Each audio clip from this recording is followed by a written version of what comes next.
Bom dia, meu irmão. Graça e a paz de nosso Senhor Jesus Cristo. Uma alegria muito grande mais uma vez estarmos aqui. E comecemos isso da melhor forma possível, fazendo uma oração ao nosso Senhor. Ó Senhor Deus, Pai amado, nós te damos graças por mais esse dia que estamos aqui, Pai, reunidos na Tua casa. Que verdadeiramente nossos corações estejam voltados para Ti, Pai. Que a Tua presença se faça no meio de nós, através do estudo da Tua palavra, através do intuito de entendermos mais acerca das Tuas coisas, Pai. Por favor, tira todo o peso da nossa mente, do nosso coração, cansaço, qualquer coisa que possa ser um obstáculo quanto a isso, Deus.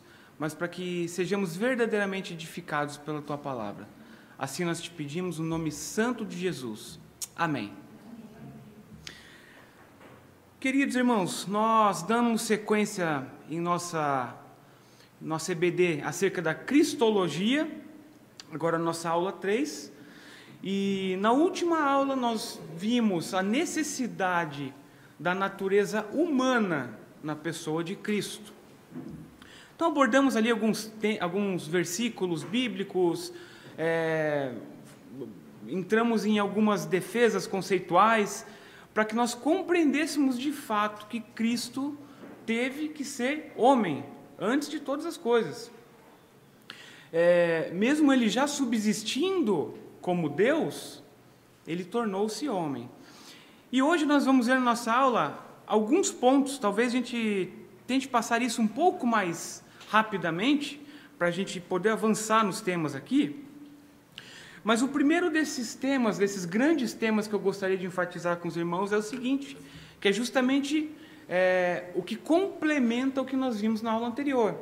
Se nós falamos acerca da necessidade da natureza humana de Cristo, agora nós vamos ver a necessidade da natureza divina. Se o Senhor permitir, ainda nessa aula, nós veremos a necessidade dessas duas naturezas unidas como uma coisa só. E isso é especialmente importante na nossa perspectiva reformada. Eu citei na aula passada que talvez a grande base aqui para isso que nós preparamos, para essas aulas, tem sido a obra do Dr. Heber Campos, né? E ele é um grande estudioso nessa área da cristologia.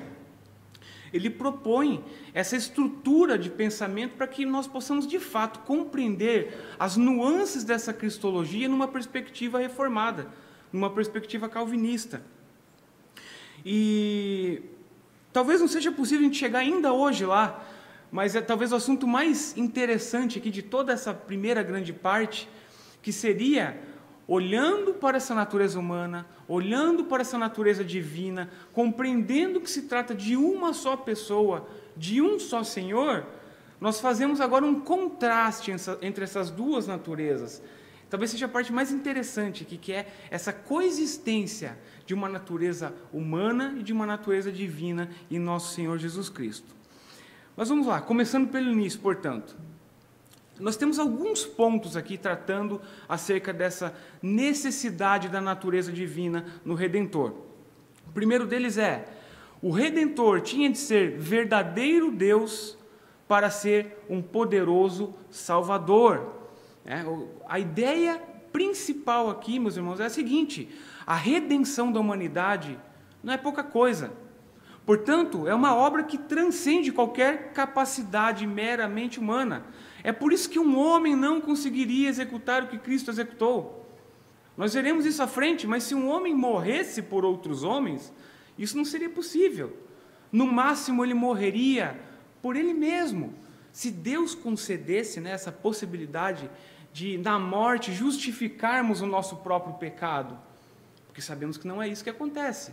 As pessoas morrem e elas estão condenadas por conta de sua natureza pecaminosa. Mas digamos aí que Deus abrisse uma cláusula para que o homem morresse por seus próprios pecados. Eu aceito morrer desde que eu seja livre dos meus pecados. Esse sacrifício seria no máximo para mim mesmo ou para uma outra pessoa. Mas Cristo, diferentemente, ele faz isso de uma maneira divina, de uma maneira que não encontra um paralelo aqui, porque ele morre por muitos homens.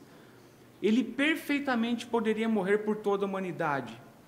Cristo poderia morrer por toda a humanidade, não há nenhum problema conceitual ou a nível de possibilidade dentro daquilo que Deus pode ou não fazer. Mas ele morre pelos seus, ele morre por aqueles que Deus dá para ele, né? Então, um redentor meramente humano, meus irmãos, ele não poderia suportar o tamanho do pecado do mundo. Cristo, nesse ponto, tinha que ser verdadeiramente Deus para que ele tivesse autoridade e esse poder absoluto para salvar os pecadores. Um texto interessante, talvez peço para os irmãos abrirem, Isaías 43:11, por gentileza. Quem encontrou pode fazer a leitura, eu peço.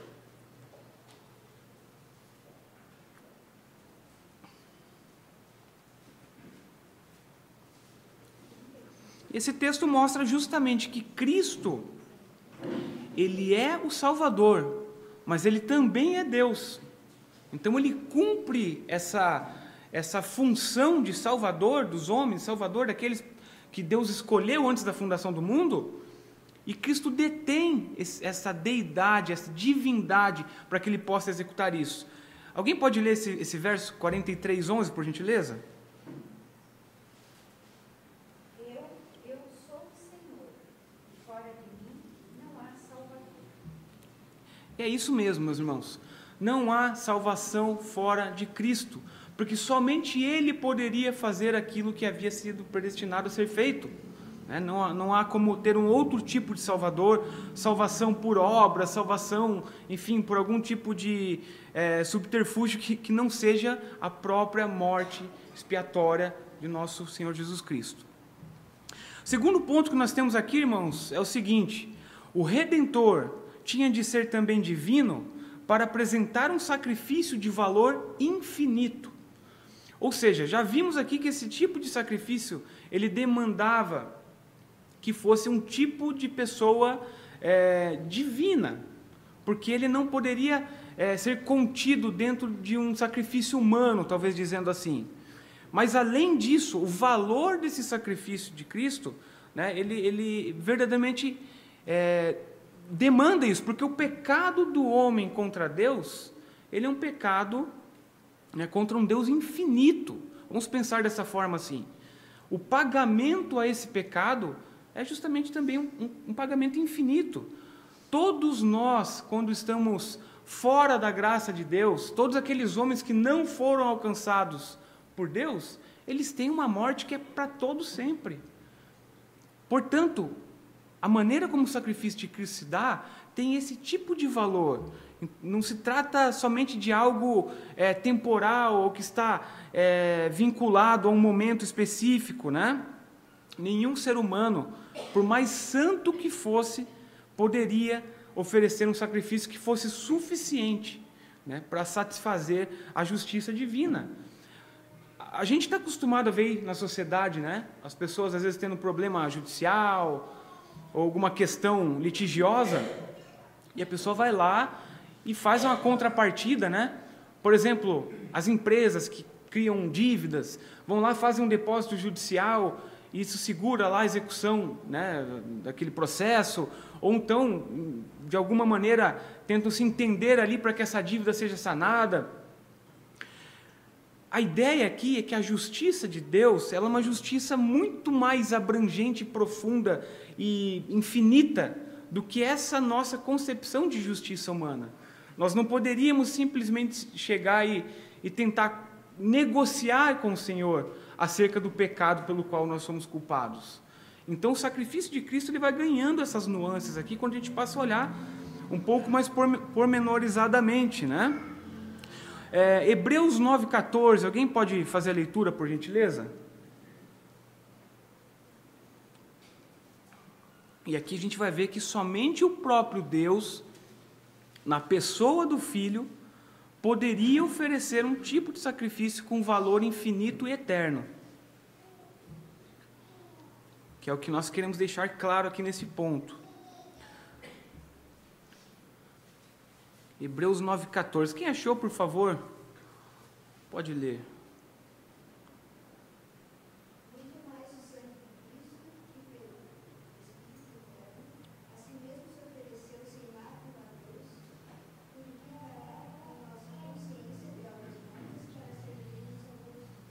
Obrigado, Graceli. Então, a divindade de Cristo garante a suficiência e a perfeição da sua obra redentora. Não se trata somente de um sacrifício. Por isso que é importante compreendermos a pessoa de Cristo. Porque quando estamos olhando para a pessoa dele, é impossível a gente não pensar no sacrifício que ele fez por nós. Só que às vezes a nossa concepção parcial, incompleta acerca da pessoa de Cristo, faz com que a gente não compreenda esses pontos, esses detalhes que glorificam o próprio Cristo, que mostram que a obra dele foi incrível. O próximo ponto aqui nos diz o seguinte: o Redentor tinha de ser também divino, para que pudesse suportar a ira divina. Então, a ira de Deus contra o pecado é um peso insuportável para qualquer criatura. Não há homem que possa suportar a ira de Deus por conta do pecado. Somente um ser de natureza divina poderia suportar tal peso sem ser consumido. E aqui nós vemos que Cristo, como verdadeiro Deus e como verdadeiro homem também, ele recebe sobre si a justa ira de Deus sobre o pecado. Mas, diferentemente de qualquer homem que fosse fazer isso, Cristo não é aniquilado por ela. Em sua natureza humana, Cristo padece, sofre a morte. Já vimos isso na aula anterior. Ele morre de fato. Mas o seu lado divino, né, que faz parte da sua pessoa, que é uma coisa só, não é aniquilado nessa morte. E por esse motivo, nós podemos confiar no sacrifício de Cristo como um sacrifício eficaz para todos nós que cremos nele. Então, Cristo na cruz experimenta a separação do Pai em nosso lugar, né? Algo que um ser apenas humano jamais poderia suportar. Mateus 27, 46 fala justamente disso. Então, nós como homens não conseguiríamos de maneira alguma suportar o peso dessa ira divina. Era necessário, portanto, que um ser divino estivesse em nosso lugar, nos substituindo, e Cristo cumpre cabalmente esse papel. Indo adiante, meus irmãos, o outro ponto, ponto D. O Redentor tinha de ser também divino para que pudesse salvar pecadores. Nós estamos vendo aqui que são vários detalhezinhos pequenos de uma obra que é complexa. Nós poderíamos simplesmente chegar aqui e falar assim, a obra de Cristo é porque Ele é um poderoso Salvador, porque Ele ofereceu um sacrifício de valor infinito, e Ele suportou a ira divina para que Ele pudesse salvar os pecadores, para que pudesse aplicar toda essa obra ao seu povo. Mas estamos optando justamente por ir item a item aqui, para que, mesmo que rapidamente, a gente consiga visualizar as nuances aqui desse sacrifício de Cristo, que é uma coisa incrível. Nenhuma religião do mundo tem um tipo de sacrifício dessa maneira. Se estudar lá a história das religiões, ciências da religião, tem uma base muito forte do sacrifício, do sofrimento, às vezes até mesmo da expiação, desse conceito de expiação como nós temos, né? De um ser substituindo outros. Mas somente em Cristo nós encontramos esses tipos de particularidades.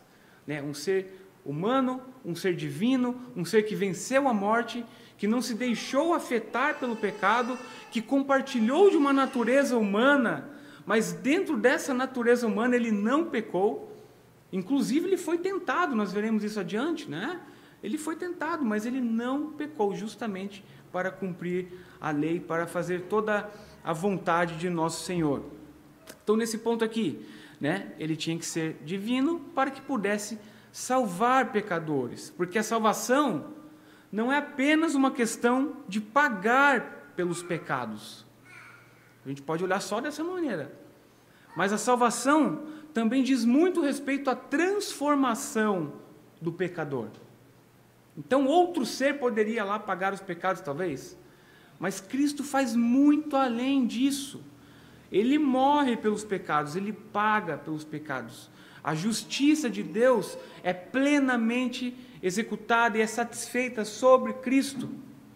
Mas mais do que isso, ele transforma os pecadores. Então, somente Deus, somente um ser divino tem o poder de regenerar coração morto num pecador e trazer um pecador da morte para a vida. Efésios 2,5, alguém poderia fazer a leitura, por gentileza?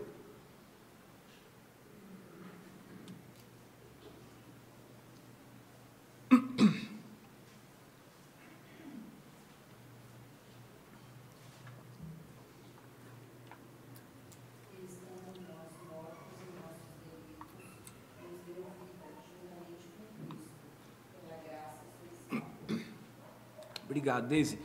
E a ideia é justamente essa, meus irmãos. Se Cristo fosse apenas humano, e muitas ideologias aí, muitas filosofias entendem que Cristo foi um homem iluminado, né? Mas se Cristo fosse somente humano, ele poderia indicar um caminho às pessoas. Ele poderia ser um grande sábio, como ele é de fato. Mas estando restrito somente a isso, ele poderia indicar um caminho. Mas ele não poderia dar a vida eterna. Portanto, eis aqui a ênfase que nós damos aqui. Cristo, de maneira divina, na sua morte, no seu sacrifício, na sua redenção, ele não somente nos dá um caminho para seguirmos, nos dá a vida eterna, para que nós possamos viver de fato após a sua morte, reconciliados com Deus, meus irmãos. O nosso último ponto aqui dessa parte, o Redentor tinha de ser também divino, para que pudesse aplicar toda a sua obra ao seu povo. Então a obra da cruz, a obra de Cristo na cruz seria inútil, se não pudesse ser aplicada eficazmente àqueles por quem ele morreu. Então, como Deus, Cristo não apenas realiza a redenção, mas também a aplica a cada um dos eleitos por meio do Espírito Santo. Isso é uma obra individual, na vida de cada um, ao mesmo tempo que é uma obra coletiva, porque é toda a igreja de Cristo sendo reunida e sendo atingida por sua obra, né? João 10, 28, alguém poderia abrir e fazer a leitura, por gentileza? Que vai falar justamente dessa questão, né, do Espírito Santo agindo, da aplicação aos eleitos do Senhor.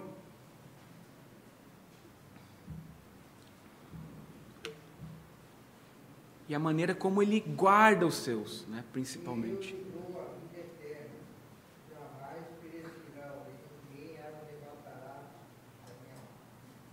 Essa é a ideia, que cada um dos eleitos de Deus é atingido de maneira individual, né? Que essa obra ela é aplicada ao povo de Deus, portanto, de uma maneira eficaz, que se dá por meio do Espírito Santo, né? Então há toda uma diferença de imaginar aqui, por exemplo, a ideia universalista de que Cristo morreu por todos.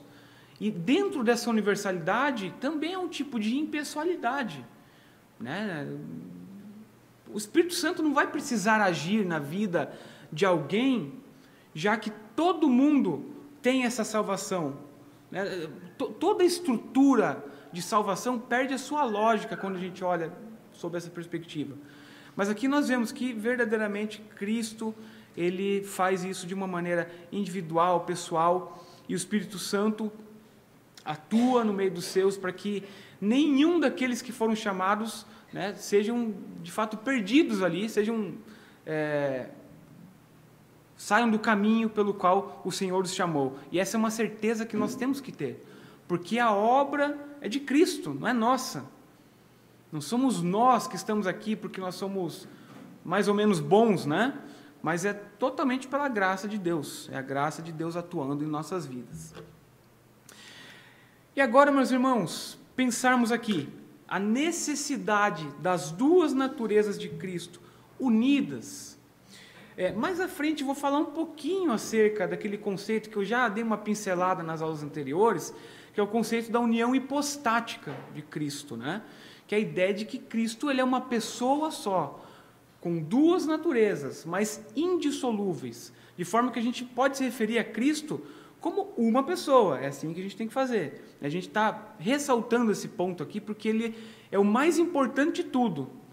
A gente vai ver aqui em algumas das aulas, né, as grandes heresias do passado por conta de uma interpretação errada acerca disso. Então aqui nós vamos ver agora a necessidade dessas duas naturezas unidas. Primeiro ponto, para que pudesse ser representante de pecadores, né? Então a ideia é que o pacto de obras que foi estabelecido lá no Éden exigia um representante humano. Nós conhecemos a história, estudamos antropologia, estudamos a hamartiologia, e um representante humano para cumprir a justiça de Deus. Essa foi a estrutura legal, né, que Deus estabeleceu na criação de todas as coisas. que houvessem regras, e que se essas regras fossem quebradas, né, a aplicação dessa pena seria sobre o indivíduo humano, ou sobre a raça humana, né, sobre todos os homens. Portanto, Cristo precisava ser homem para tomar o lugar de Adão nessa perspectiva, como nosso cabeça federal, representando todos os seus.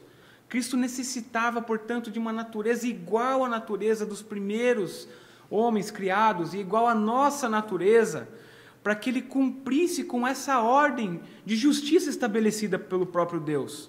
Então, se ele não fosse homem, ele não poderia representar os homens diante de Deus. É um texto clássico, eu peço que alguém abra, ou todos abram, e alguém leia, Romanos 5, 18 a 19. Paulo falando acerca desse ponto, justamente.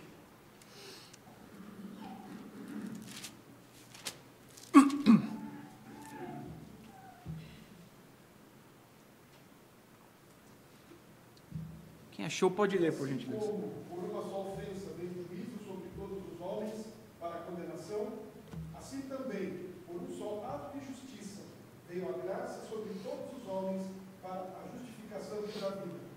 Porque como pela desobediência de um só homem, muitos se tornaram pecadores, assim também, por meio da obediência de um só, muitos se tornarão justos. Obrigado, pastor. E é justamente isso, meus irmãos, não há explicação mais clara do que o próprio Paulo nos mostra aqui, né? Então, se ele não fosse homem, se Cristo não fosse homem, ele não poderia representar os homens diante de Deus. E ele faz isso de maneira plena, meus irmãos. Porque, como veremos adiante, ele sofre todos os sofrimentos que um homem pode sofrer, né? E em duas perspectivas aqui. Primeiro, na perspectiva puramente humana, né? Sentindo fome, sentindo sede, porque nós compreendemos que Adão e Eva, eles tinham fome, eles tinham sede, eles descansavam, né? Eles sentiam cansaço.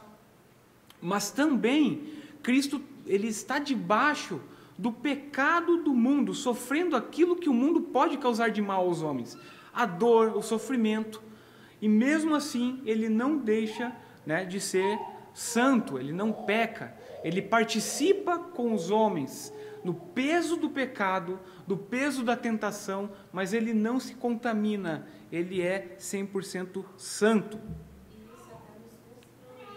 A gente para pensar assim, que rei, ele até pode andar no meio de súditos, mas ele não vai se tornar um miserável, como Cristo se esvaziou, né? Para sentir nele o peso do pecado que ele jamais cometeu. Então, o Deus eterno, se fazer homem, andar entre nós, isso é algo muito grande, que deve nos constranger todos os dias, né? Uhum. Então, tem que pensar sobre isso. Exatamente, minha irmã. Em oportunidades passadas aqui a gente tentou frisar esse ponto, a grandiosidade disso, porque a compreensão disso, entender exatamente o que a irmã falou, né? Um Deus que é eterno, um Deus que ele não pode ser contido em nenhum lugar, ele torna-se homem e sofre toda essa pecaminosidade aqui que nós criamos a cada dia nesse mundo, né? E sem se contaminar ainda, né? É uma coisa incrível. A obra de Cristo tem que ser olhada dessa forma, meus irmãos. Não é simplesmente que o mundo diz aí, você aceita Cristo? Você aceita Cristo? Pega a pessoa no meio da rua ali, você aceita Cristo como seu Senhor e Salvador? Sabe, uma afirmação vazia, sem as explicações da Escritura, mostrando o que significa, né? Nós de fato compreendermos a obra de Cristo, todas essas questões, como ele tornar-se homem, humilhar-se, esvaziar-se a si mesmo, de maneira deliberada, de maneira intencional. Então, quando a gente olha para tudo isso, a obra da cruz ganha um novo significado, né? Novas cores, digamos assim. É importante a gente lembrar. Obrigado à contribuição, irmã. Vamos lá. Outro ponto aqui, né, da necessidade dessas duas naturezas unidas. Primeiro, para que ele fosse representante de homens, dos pecadores, melhor dizendo. E aqui para que ele pudesse ser mediador entre Deus e entre os homens. né, fazendo esse intermédio. Somente alguém que seja verdadeiramente Deus e verdadeiramente homem poderia atuar como mediador entre as duas partes. Cristo, portanto, sendo Deus, compreende a santidade e a justiça divina. E, sendo homem, ele compreende as fraquezas e as necessidades da humanidade. Assim, ele é o único mediador eficaz entre Deus e os homens. O que acaba com toda essa ideia de que outros mediadores são possíveis, que Maria poderia ser nossa mediadora, que alguns santos poderiam ser nossos mediadores. Somente Cristo, justamente por este motivo, porque Cristo teve essas duas naturezas em si, a natureza humana e a natureza divina. A união dessas duas coisas é que faz possível a mediação. Isso já acaba com toda a ideia, né, da Igreja Católica de ter outros tipos de mediadores, ou de pensar, né, em figuras humanas como divinamente afetadas a ponto de que elas possam nos mediar, mesmo que parcialmente, junto ao nosso Senhor. Não é assim que funciona.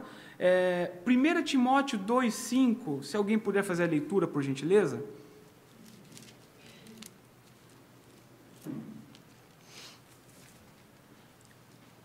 Porquanto há um só Deus, um só mediador entre Deus e os homens, Cristo Jesus, homem. Obrigado, reverendo. E é justamente isso, meus irmãos, um único mediador eficaz entre Deus e os homens. Nosso próximo ponto aqui é acerca dessa necessidade das duas naturezas unidas, é para que pudesse cumprir o propósito original de governar a criação. Quando nós estudamos a antropologia, isso ficou bastante claro, né? Teve até uma aula aqui, ou duas, em que nós abrimos Gênesis 3 e fizemos aqui uma análise pormenorizada. Conversamos acerca dos pequenos pontos aqui, né? Mas o que fica bastante claro, né? Que havia um propósito na criação dos homens. Deus criou os homens com um propósito específico, né? E o pecado fez com que o homem se desvirtuasse desse propósito pelo qual foi criado. Então, Adão recebe de Deus o mandato de dominar sobre a criação. Gênesis 1, 26 fala acerca disso. E disse Deus: façamos o homem à nossa imagem, conforme a nossa semelhança, e domine sobre os peixes do mar, e sobre as aves dos céus, e sobre o gado, e sobre toda a terra, e sobre todo réptil que se move sobre a terra.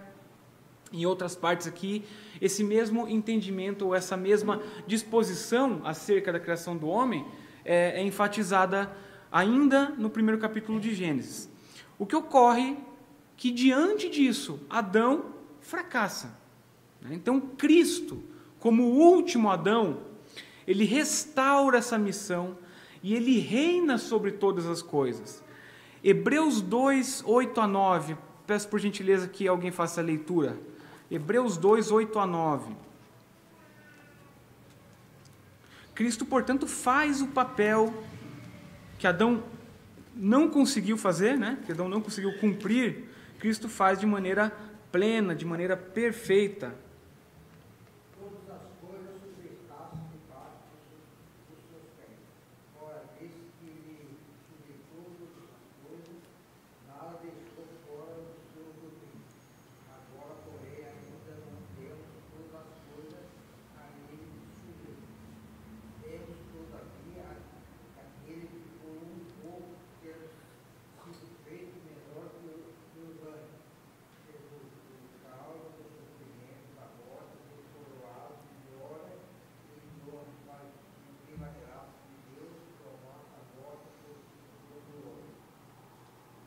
Maravilha.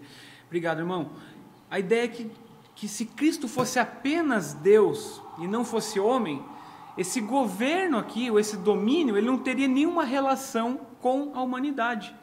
Então, até mesmo nisso, Cristo representa os homens e ele faz cumprir aquilo que era o propósito inicial de Deus. Então, quando a gente olha para o homem sendo criado, não cumprindo seu propósito, errando, né, terrivelmente, Agora nós olhamos para Cristo, Cristo cumprindo todas as coisas, exercendo esse domínio da maneira correta, fazendo isso de maneira plena, isso não somente aqui nessa vida, mas nós pensamos na volta de Cristo, na glória. Estaremos com Ele de fato, e Ele com todo esse poder, com toda essa autoridade. Isso é maravilhoso de pensarmos, né, meus irmãos? Então, não somente Cristo nos tira da morte, mas Ele nos dá aquela condição que o Senhor havia pensado para cada um de nós, porque nós vamos participar disso, né, de alguma maneira. Obviamente, Cristo é Deus, estaremos com Ele na glória, mas nós viveremos uma vida plena. Tudo aquilo que nós não vivemos por conta do pecado original, é o que nós viveremos com Cristo. Então, Cristo também tem esse papel, e esse papel depende dessas duas naturezas, por Ele ser um Deus e por Ele ser um homem ao mesmo tempo. Nosso ponto D aqui é para que pudesse ser o nosso padrão de comportamento. Então, essas duas naturezas coexistem e são de maneira expressas nas Escrituras, também para que isso nos mostre um padrão de comportamento perfeito, né, para que possamos seguir. Jesus, então, não apenas nos salvou, mas também nos deixou um exemplo perfeito a ser seguido. 1 Pedro 2,21, peço que os irmãos abram. 1 Pedro 2,21.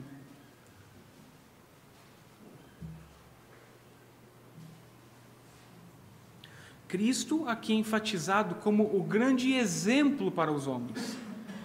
Mesmo Ele tendo essa natureza divina, Ele também carregando uma natureza humana, né? Ele se torna um padrão de comportamento para todos nós que seguimos a Ele.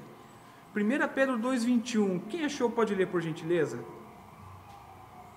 Porquanto para isto mesmo fostes chamados, pois que também Cristo sofreu em vosso lugar, deixando-vos exemplo para seguirmos os seus passos.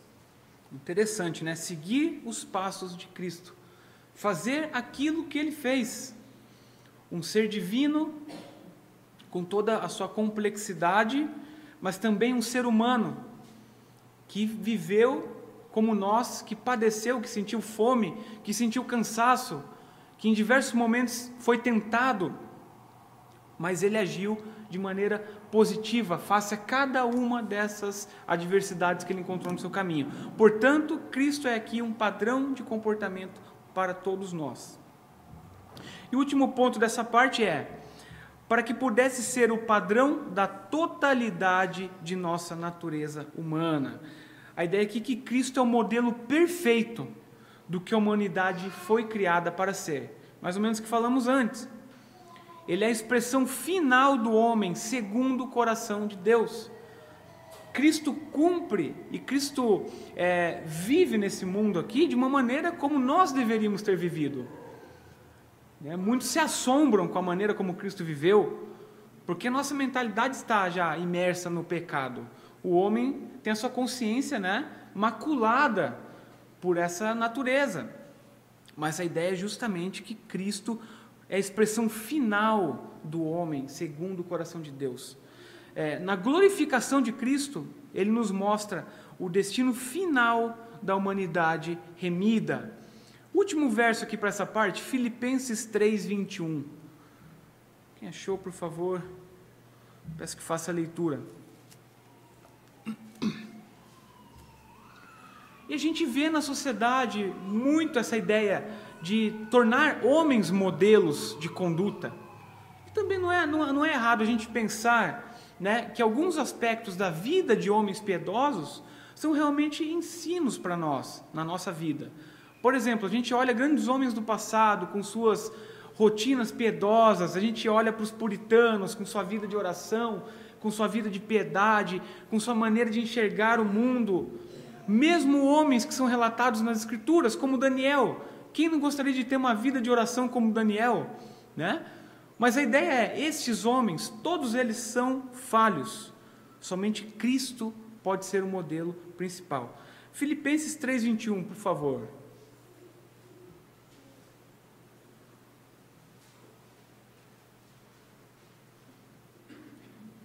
O qual transformou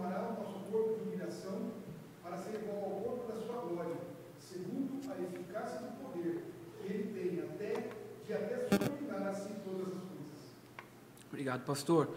A ideia é justamente essa, que na glória, né, Cristo nos mostra o destino final da humanidade, que já é a humanidade remida por meio dele mesmo.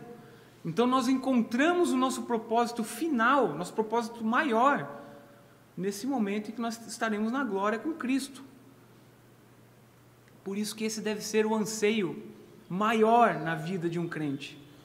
Nós não podemos achar que as coisas desse mundo, elas são tão boas, e elas são boas de fato. Há bondade nas coisas criadas, há coisas positivas, a graça comum de Deus está aí para nos mostrar isso.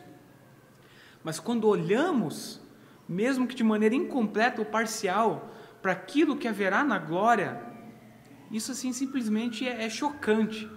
Faz a gente refletir acerca do que nós vivemos aqui nessa vida, os sofrimentos pelos quais passamos, né, fazendo um paralelo com tudo isso que nós iremos passar. Então, realmente é incrível olharmos para a obra, para tudo aquilo que teremos com Cristo. Meus irmãos, vamos entrar aqui no nosso terceiro ponto agora.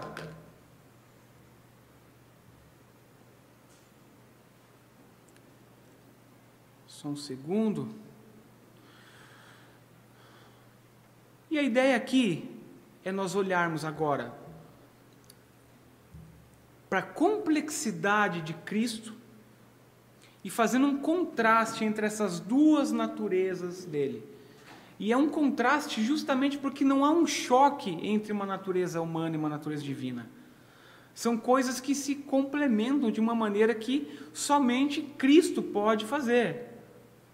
Então, realmente é incrível aqui quando a gente olha e faz um paralelo entre duas características, né, que podem parecer conflitantes, que na perspectiva humana, obviamente, são. E esse é um assunto, né, que é a comunicação de atributos de Nosso Senhor, que nos ensina acerca dessas possibilidades aqui. O primeiro ponto que eu gostaria de falar aqui é o fato de Cristo ser infinito e finito ao mesmo tempo. Nós já pincelamos isso aqui um pouco, temos falado acerca disso, mas a gente precisa entrar um pouquinho mais a fundo aqui. Então, a infinidade do Redentor é um atributo que é exclusivo de sua divindade. Nós sabemos disso. Não há como o homem ser infinito. Somente Deus pode ser infinito. E aqui Cristo, ele compartilha de todos esses atributos, de todas essas características que são incomunicáveis, né? Ele compartilha disso com o próprio Pai, porque Deus é um só. Então, primeiro aqui a gente quebra esse conceito de que talvez Cristo tenha menos divindade do que o Pai. Não se trata disso. São uma pessoa só. As três pessoas formam, né, um Deus. Então, Cristo tem todos aqueles atributos que o próprio Deus tem. A gente poderia pegar aqui, né, um estudo acerca disso e replicar. Não, Cristo também é assim. Né, porque, mais uma vez, é uma pessoa só. Então, aqui está a complexidade. Porque quando a gente olha para Cristo dessa maneira, a lógica comum vai dizer que há um problema. Porque como é que alguém pode ser infinito e finito ao mesmo tempo? Isso parece uma incoerência, né? Se a gente falar aí com as pessoas que não creem em Cristo, que não creem nas Escrituras, e até mesmo alguns crentes desavisados, né, eles vão dizer, olha, é impossível que isso aconteça. Isso já aconteceu na história da igreja no passado.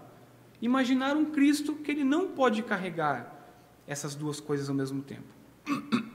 Então a infinidade é um atributo incomunicável de Deus, ou seja, somente Deus possui. Nenhuma pessoa pode simplesmente, com a natureza humana, receber qualquer coisa relativa à infinidade. A infinidade ela não é própria das coisas finitas. É impossível conciliar uma coisa com a outra. E não é possível divinizar aquilo que é humano, e não devemos fazer essa tentativa com o risco de anular a humanidade, né? Então, alguns justamente tentam fazer isso com Cristo, né? Dizer assim que Cristo era um homem, mas que de alguma maneira ele foi divinizado. Isso vai contra tudo que nós já vimos de que ele é antes de todas as coisas, né? Porque ele realmente ele sempre esteve presente, por meio dele as coisas foram criadas. Então não há nada dessa conversa de dizer que era um homem bonzinho, um homem diferente, um homem sábio, um profeta, que ele tornou-se divino, que ele recebeu algum tipo de graça diferente e tornou-se, portanto, parte divino. Tudo isso quebra essa ideia de que Cristo é uma pessoa só. Ele é somente um, carregando essas duas naturezas de maneira não conflitante. E nós não conseguimos, às vezes, ver isso de maneira tão clara nas Escrituras, acerca da infinidade dele, né? Enquanto ele está ali com os homens. Porque quando Cristo está com os homens, nós vemos muitos relatos acerca das suas dificuldades, do seu sofrimento. Então isso vai nos realçando o ponto humano de Cristo, o lado humano que Cristo detém, né? E talvez alguém possa pensar que ele não seja um Deus infinito, né? Então a gente tem que ter isso em mente, meus irmãos. Ainda que a infinidade seja própria da natureza divina do Redentor, cada vez que vemos Jesus usando um atributo incomunicável, nós devemos enfatizar que a infinidade é propriedade da pessoa do Redentor, e não simplesmente da sua natureza divina, né? Tentando aqui quebrar essa ideia de dividir as coisas, isso é próprio do homem, né? Talvez a nossa cultura católica tenha trazido isso de uma maneira muito forte, né? Sempre essa diferenciação, essa divisão entre aquilo que é santo, aquilo que é profano, aquilo que é evangélico, é gospel, sei lá, é cristão, daquilo que é secular, daquilo que é do mundo. Olhemos, portanto, para Cristo como uma pessoa, como uma coisa só, como um ser somente. E do outro lado, olhando para a finitude dele, a natureza humana de Jesus é finita justamente pelo fato de que ele veio existir no tempo e no espaço. E essa natureza dele foi derivada de uma mulher finita, foi derivada de uma pessoa humana. Maria não era um tipo de ente divino. Maria não era diferente nesse sentido. Maria era uma mulher ordinária, comum, como todas as outras. Obviamente, uma mulher piedosa.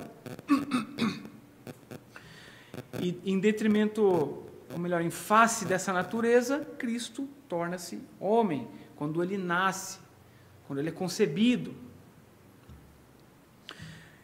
Aqui tem um comentário do Dr. Eber, que eu acho interessante, vou ler ele na íntegra, que ele diz o seguinte, olhando para essa questão da infinitude e da finitude do Redentor. Ele diz assim: portanto, não tenha medo de diminuir a divindade do Redentor, afirmando a sua plena humanidade. Nem elimine a sua humanidade para preservar a sua divindade. Se eliminarmos a finitude do Redentor, teremos eliminado também a sua humanidade. Esta não pode prescindir nas noções espaciais e temporais. Do contrário, ele não mais seria humano, pois a humanidade exige a realidade do corpo e da alma humanos, que são finitos em todos os seus aspectos. Os pontos a seguir eles vão ajudar a esclarecer um pouco mais acerca disso. Mas a ideia é justamente essa, né? A ideia principal, Cristo precisava tornar-se homem. Agora, de uma maneira um pouco mais detalhada, Cristo necessitava, portanto, ser um ser finito, né? Ser um ser mutável, como veremos, temporal, tudo isso nessa natureza humana, para que ele fosse homem de fato. Então é muito fácil a gente falar assim, Cristo precisa tornar-se homem, ele tornou-se homem de fato e glória a Deus, acabou a nossa aula. Mas não é isso, nós precisamos entender todos esses pequenos pontos aqui, porque Deus fez uma obra incrível nisso. A cristologia ela é complexa de fato. Ela é complexa porque a gente passa a olhar para cada uma dessas naturezas também como se fosse com uma lupa, vendo que cada um dos pontinhos foi pensado por Deus. E as Escrituras vão corroborando, vão nos dando uma base para isso, para que a gente compreenda melhor. Mas vamos adiante, meus irmãos, para não nos determos muito.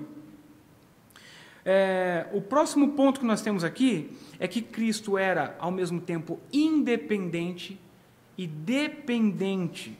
E nós pensamos aqui no conceito de independência aplicado a Cristo como a própria autossuficiência. Um ser que tem existência por si mesmo, um ser que basta em si mesmo. Cristo não precisa de nada nem de ninguém. Ele poderia ser unicamente o universo, o mundo, toda a existência, tudo aquilo que se conhece, aquilo que não se conhece, não precisaria existir, porque a divindade ela é autoexistente, não depende de nada. É mais um dos atributos lá incomunicáveis de Deus, quando a gente estuda a teontologia, e que são compartilhados com Cristo, porque Cristo também é Deus. E daí a gente passa a olhar aquilo que a irmã Késia comentou, olhando para essa ideia de autossuficiência, de independência, de autoexistência, não depende de nada, torna-se homem, torna-se algo que passa, algo que é passageiro, algo que morre. Mas o fato dele encarnar-se não significa que ele tenha perdido a sua independência. Cristo, portanto, não deixou de ser autossuficiente quando ele encarnou, quando ele tornou-se homem. Então nós precisamos entender isso. Todos os relatos acerca da vida de Cristo, quando estamos lendo uma das passagens e nossa mente está tentando enxergar Cristo andando, Cristo vivendo, Cristo fazendo seus milagres, Cristo andando em meio aos homens, nós precisamos compreender que aquele homem, ele é Deus, que ele é autoexistente, que ele é independente, que ele não precisava de nada daquilo. Mas a sua natureza humana, por outro lado, que é uma coisa só com ele, realmente padecia, tinha todas as necessidades como nós temos, ele compartilhou disso. Portanto, meus irmãos, como Deus que é, o Redentor não precisa de nada nem de ninguém, segundo a sua natureza divina, pois ele se basta. Agora o outro lado, vamos ver aqui a dependência do Redentor. Ele um menino nascido lá em Belém da Judéia, um bebê que precisou dos cuidados de sua mãe, de seu pai, precisou de carinho, precisou de atenção, como qualquer criança precisa, por seu correto desenvolvimento. Cristo também foi isso. Cristo também precisou, foi dependente de alguém. Cristo sentiu fome como bebezinho e sua mãe deu de mamar para ele. Não tem nada talvez mais singelo do que imaginar isso. Um ser indefeso, na total necessidade e dependência de alguém. Esse é Cristo, Cristo homem. Então sua dependência existe, portanto, em virtude da sua humanidade. Ele compartilhou de todas as necessidades humanas.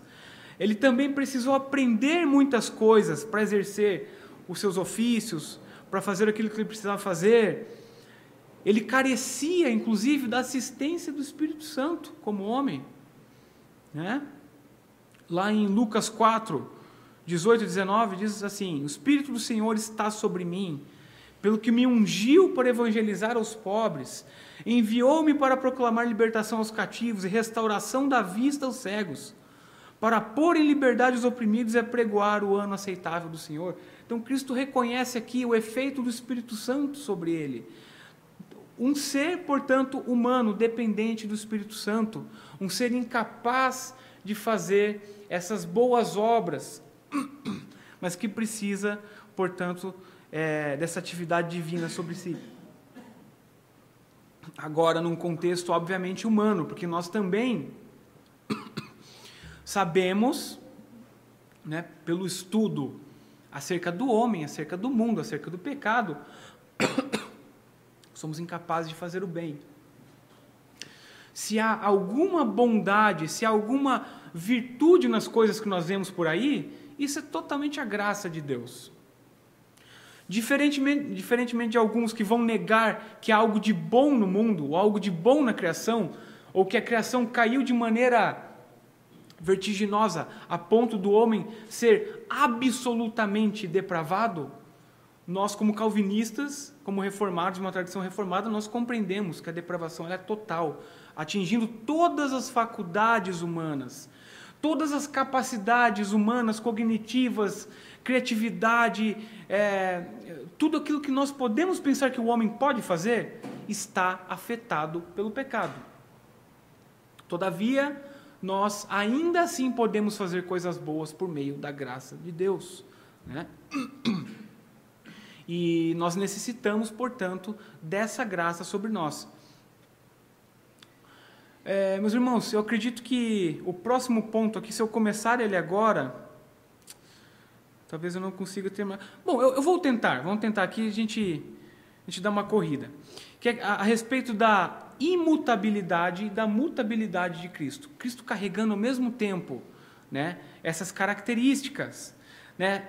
Imutabilidade por quê? Porque Deus não muda. Isso é um assunto ensinado em toda a Escritura.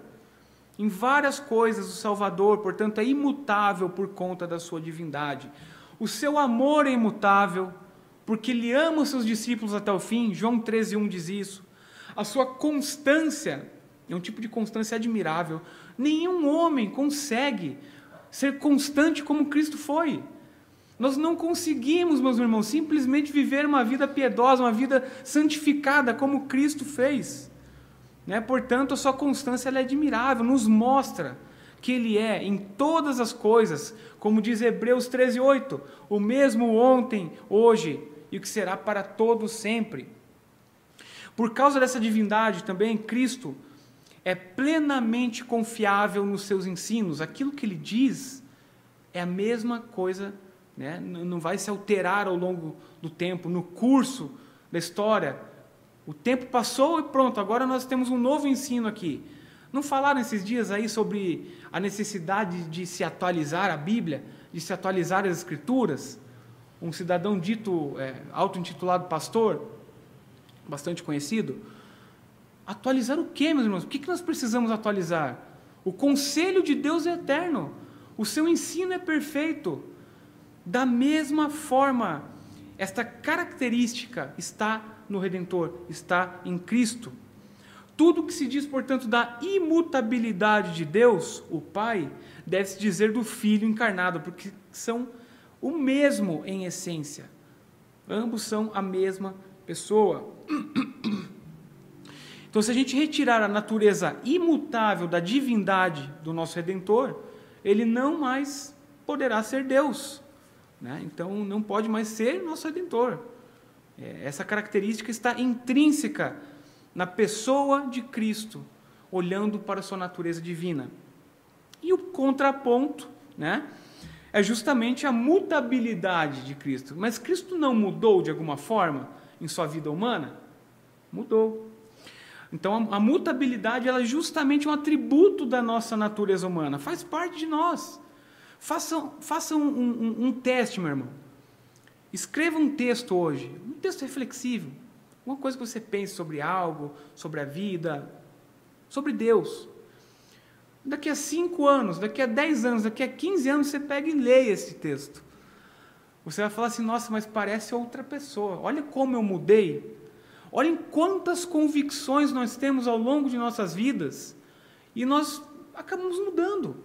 Nossa cabeça muda, nós evoluímos, amadurecemos. A experiência tem um fator preponderante sobre aquilo que nós somos e pensamos. Com Cristo, da mesma forma. A mutabilidade de Cristo aqui se relaciona à capacidade de desenvolvimento, de crescimento, de aperfeiçoamento, de amadurecimento, como falamos. Então, ele é sempre o mesmo, no sentido de nunca deixar de ser homem, mas a sua natureza humana, em si mesma, é passível de mudanças, de atitudes, de humor.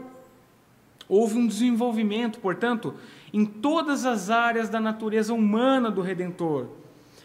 E quando a gente para pensar nisso, quando a gente para talvez figurar isso, algumas coisas passam a fazer sentido.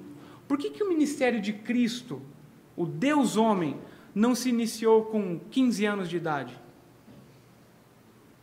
Porque talvez ele fosse imaturo. Era preciso que, como homem, ele vivesse mais, ele aprendesse mais, ele de fato visse mais as coisas, para que ele cumprisse de maneira plena o fato de que ele era Deus e homem numa mesma pessoa. Deus respeitou totalmente essas características, essa mutabilidade que nós homens enfrentamos na nossa vida. É incrível quando a gente para olhar, né? Porque Deus de fato é um Deus de ordem, há uma lógica transcendente em tudo aquilo que Deus faz. E se materializa aqui na vida de Cristo, mostrando que o ministério dele teve um momento certo para iniciar. Não foi uma coisa desenfreada, porque isso tiraria, talvez, essa característica humana do próprio Cristo. Ele seria somente um ser divinizado, parcialmente humano, mas com uma natureza divina se sobrepondo a questões humanas, né? Porque alguém pode dizer assim, tá, mas se Cristo era humano, por que ele não teve pecado? E Cristo não pode representar os homens porque ele não teve pecado. Alguns questionam isso. Mas a resposta é tranquila, ela é simples. Cristo não teve pecado e pode representar os homens plenamente e fielmente porque ele é homem conforme Deus nos criou. Então ele não é um homem conforme essa nossa natureza caída, pecaminosa, afetados pelo pecado, mas ele é um homem conforme aquilo que Deus desejou para cada um de nós, da maneira como Deus criou Adão e Eva. Então, realmente, isso passa a fazer todo sentido. Acredito que é isso, meus irmãos. Os próximos pontos aqui, e o próximo ponto especificamente, ele é muito interessante, mas vai tomar um pouquinho mais de tempo, nós já passamos do nosso prazo. Algum dos irmãos teria algum comentário, alguma coisa a acrescentar, alguma dúvida? Dificuldade com essa questão última que você colocou, na verdade, todas as outras características humanas, né? De que Cristo é mutável, só para citar essa agora, vai contra o nosso entendimento, né? A nossa humanidade, a nossa cultura, de que sempre olhamos para Cristo como Deus, e Deus não muda, então como que Cristo pode mudar? Não é? Sempre, quando pensamos em mudar nesse aspecto, pensamos, então Cristo pecou, aquele mudou, né? Mas bem colocado aí a sua palavra, a sua exposição, essa questão em que Cristo, como homem, mudou. Né? Então, só para a gente, é difícil para nós, né, entendermos ou pensarmos nessa questão de que Cristo, né, temos a dificuldade de entender a dupla natureza de Cristo, uma pessoa só divina e uma pessoa também perfeitamente humana. Obrigado, pastor. Eu sei que a gente extrapolou o tempo, só queria citar uma coisinha aqui, pegando o gancho do pastor, que na próxima aula a gente vai falar sobre a união hipostática, né? Que é a doutrina cristológica que justamente fala acerca disso. Cristo como duas naturezas, mas uma pessoa só, uma única pessoa. Isso se deu lá no Concílio de Calcedônia, em 451 depois de Cristo, em meio a toda uma heresia gnóstica que queria justamente tirar essa divindade de Cristo, tornar Cristo incompleto, né? E tem uma afirmação muito interessante que partiu desse concílio, que foi justamente a seguinte: que essa união de Cristo, ela ocorre sem confusão, sem mudança, sem divisão e sem separação. São as 4 coisas aqui para a gente pensar, talvez, aí entre essa aula e a próxima aula, né, trazendo toda essa dificuldade que nós, como homens, temos de enxergar, né, de compreender essa humanidade de Cristo. Que Deus nos abençoe. Reverendo Amin, poderia fazer uma oração, por gentileza, mano? Obrigado.